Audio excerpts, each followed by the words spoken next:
Fala galera que acompanha o portal Sport News Mundo, beleza? Aqui quem tá falando é o Pedro Arthur, setorista do Fluminense pelo portal.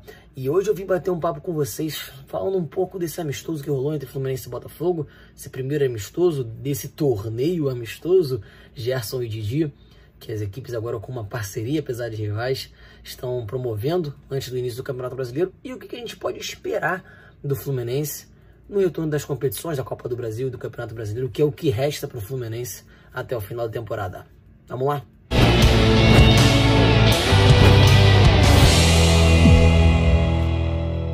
Primeiramente, bem-vindo você torcedor, você torcedora, convido vocês a já se inscrever aqui no canal do portal Sport News Mundo, seguir o Sport News Mundo em todas as redes sociais, Instagram, Twitter, Facebook, dá uma olhada lá no site, tá tudo aqui na descrição do vídeo.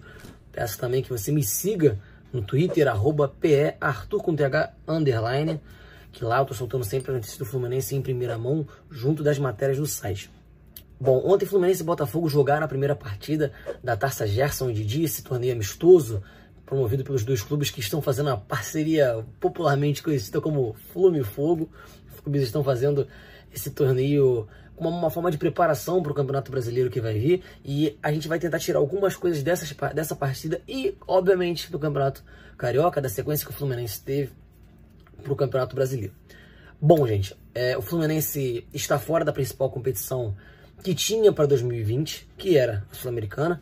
Resta ao Fluminense a Copa do Brasil, onde tem desvantagem, vai jogar o jogo de volta contra o Figueirense. Perdeu o primeiro jogo da ida por 1-0, precisa reverter esse placar aqui. Lembrando que a Copa do Brasil não tem gol qualificado fora de casa, então qualquer vitória do Fluminense por um gol, seja ela por 1-0, 2-1, 3-2, 4-3, pênalti, 2 gols para cima, Fluminense classificado direto, empate ou derrota é a do Figueira. O Fluminense tem que reverter essa desvantagem. Agora todos os times estão começando mais ou menos a voltar, né? As competições estaduais, o Carioca foi o que voltou muito antes do restante.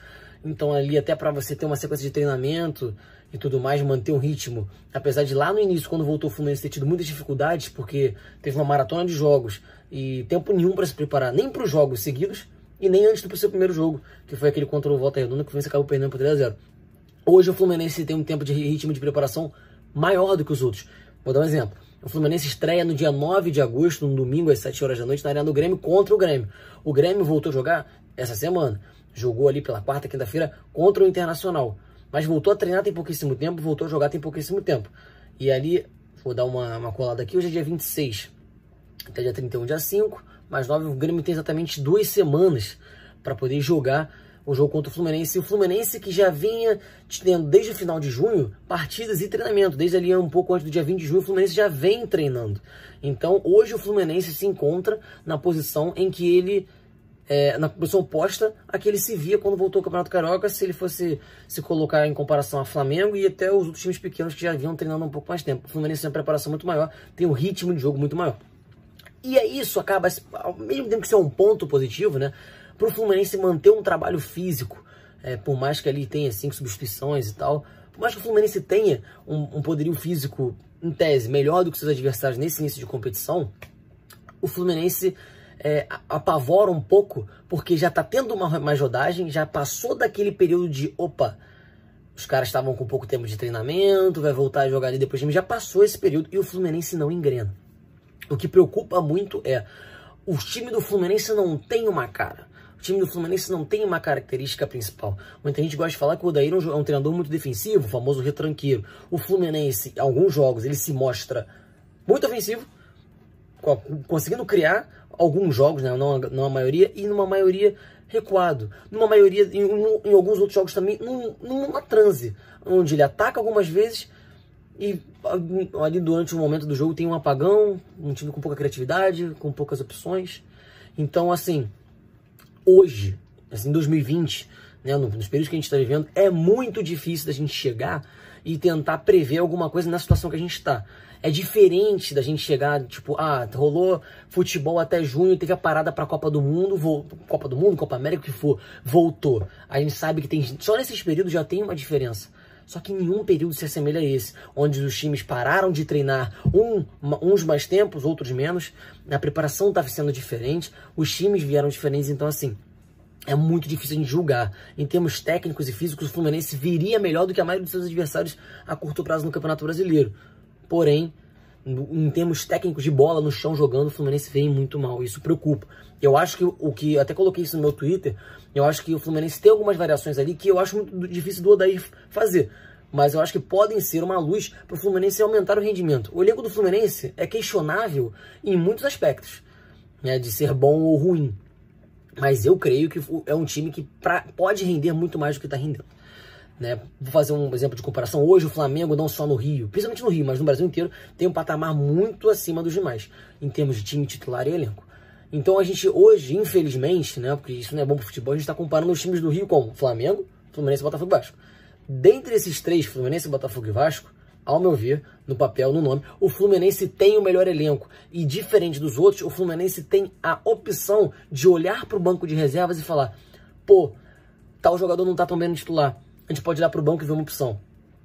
E no Botafogo e principalmente no Vasco eu vejo essas opções muito escassas. Porém, eu vejo o Vasco hoje nem tanto, mas o Botafogo jogando um futebol melhor, mais atrativo que o do Fluminense. Com jogadores que chegaram sem ter tanto conhecimento do público, da própria torcida do Botafogo, como o Pedro Raul, como o Bruno Nazário, jogadores vindos provenientes da base de General Severiano, como o Caio Alexandre, por exemplo, como o Luiz Henrique, que vem dando conta do recado jogando um futebol até então melhor.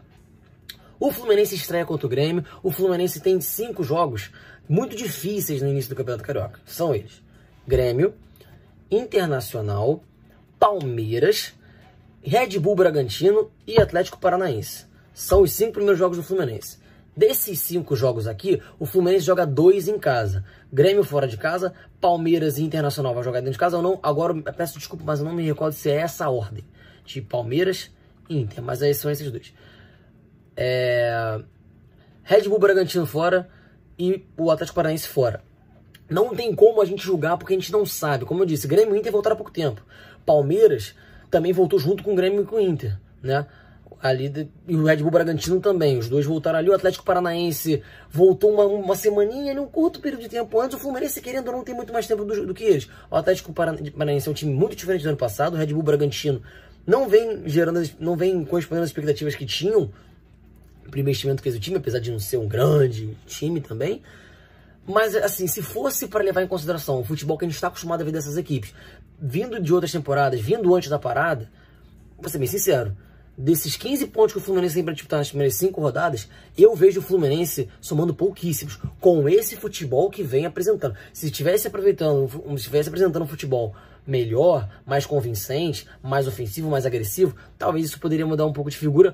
Pelo físico, o Fluminense agora está em vantagem. Pelo técnico, o Fluminense está treinando mais tempo, né? Pelo ritmo de jogo e tal.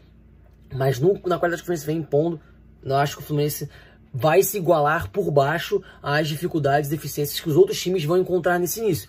O que poderia ser uma carta na manga para o Fluminense.